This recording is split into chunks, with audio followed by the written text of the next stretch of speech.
The Māori leader Sir Ngatata Love has been jailed for 2 years and 6 months for obtaining property by deception and has been refused bail.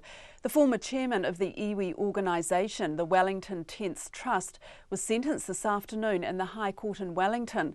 Justice Lang described Love's offending as a gross breach of trust and said he took advantage of his position with the 10th Trust to obtain for himself a very substantial sum of money. Defence lawyer Colin Carruthers QC sought bail for his client, pending a hearing in the Court of Appeal in November, but the judge refused. But his supporters told media outside the court that jail is not the right place for a 79-year-old.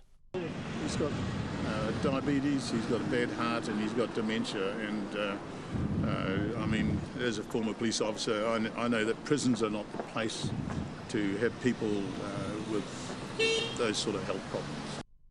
Kaumātua Darcy Nicholas says Love should have been given home detention because he still has a major contribution to make to Māoridom.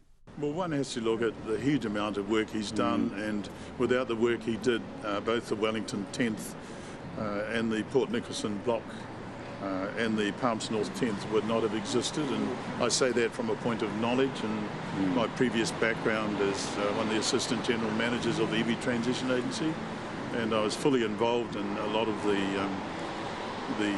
work that helped us to establish these trusts, and also the various iwi structures that we now have who can make land claims. Mr Nicholas says Sir Ngatata Love's case was never about using money, and the situation could have avoided the justice system and been dealt with internally by Love's own iwi.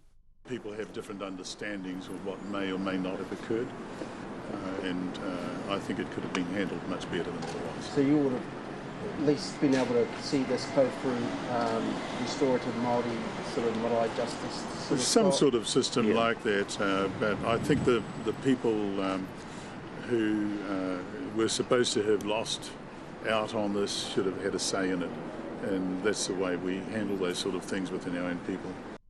Kaumātua Darcy Nicholas speaking about Sir Ngatata Love's 2-year, 6-month jail sentence there.